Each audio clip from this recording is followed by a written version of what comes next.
Our Tom Connell spoke to Green Senator Scott Ludlam this morning about the terror threat. Australians could be at more risk in the wake of the terror threat being raised yesterday from medium to high. Let's have a listen to that interview that Tom had with the good senator. Oh, we've got no choice. I mean, we don't have access to the intelligence material that they rely on, either them or the federal police. So I can understand why the terror threat level is useful, I guess, for police and security agencies. I think it has limited value for the rest of the community, to be quite honest.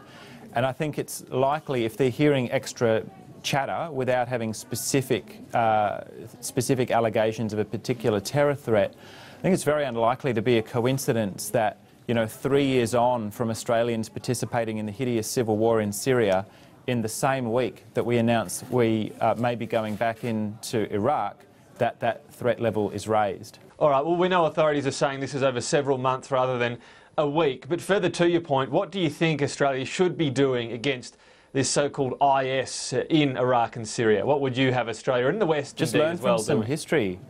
If the first thing that the Australian government at the behest of the United States government does in a situation like this, with a spreading of this network that to me doesn't appear to be Islamic and shouldn't even really be referred to as a state, because I don't believe that it is, if our first instinct is to just be scrambling around trying to work out who to drop high explosives on this time, we're going to continue to repeat history.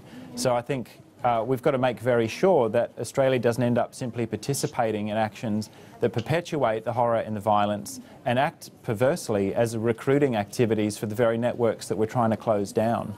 Well, Barack Obama's been very reluctant to act. He seems to have taken quite a while of some consideration on this, and you've got forces, surely, in ISIL or whatever you'd like to call them, that are spreading, that are hemming in minority groups and posing surely a real threat to some of these people, the Yazidis, for example, Christians in these areas that aren't going to fight back themselves, really. Isn't this about, in part, defending, albeit with force, but defending people that are pretty vulnerable? In some instances, yes, but of course some of these groups are fighting back, including some of the very groups that were shooting at Australian troops and that were shooting at US troops not so long ago. Some of the extremist Shiite groups that are apparently now on our side as we confront ISIL.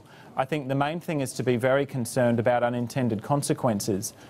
Bombing ISIL, for example, that opens up space for Al-Qaeda, the Al-Nusra Front inside Syria, to expand its activities. This is a group, if anything, that does pose greater likelihood of attacks overseas. In fact, that seems to be a part of their organisational structure. And potentially going in against international law to bomb inside Syria. Again, simply reaching for a military solution, you can't imagine that this is going to end well. It appears to be completely open-ended. When you talk about against international law going into Syria, I mean, you've got Russia quite likely having this veto bloke when vote, I should say, when it comes to the UN Security Council. Surely you're not saying that the fate of whatever we do in Syria should rest with Russia. You're happy to support, essentially, by default, the Assad regime and Russia's choice. No, of course not. I mean, if anything, this highlights just how badly our international system is broken. That Russia has been one of those, Russia and Iran have been key backers for the Assad government for years and have helped paralyse any kind of diplomatic solution inside that country, and that's been going on for many years. So, yeah, if anything, it just demonstrates how badly the international system is broken. Sorry, if it is broken then, surely we can't sit back and wait for the legal means you talk about. I mean, what are they if the UN system is broken? I think it means working with allies in the region to solve the problem largely for themselves, because, again, simply dropping munitions with American flags on them is likely to inflame the situation and make it worse. We're confronted with a situation in Australia where the Abbott government appears to have committed us to an open-ended military engagement in Iraq that doesn't really have any scope. We appear to simply be waiting for instructions from the US government that won't go through the Australian Parliament, that has no UN Security Council mandate. And I guess that, and perhaps you're querying why I keep resting on international law. One of the things that makes these terror networks so hideous is that they murder people indiscriminately and they have absolutely zero respect for international law. And we shouldn't follow them down that slope. All right, well, Scott Ludlam, we are out of time, but thanks for your time today on Sky News. Thank you.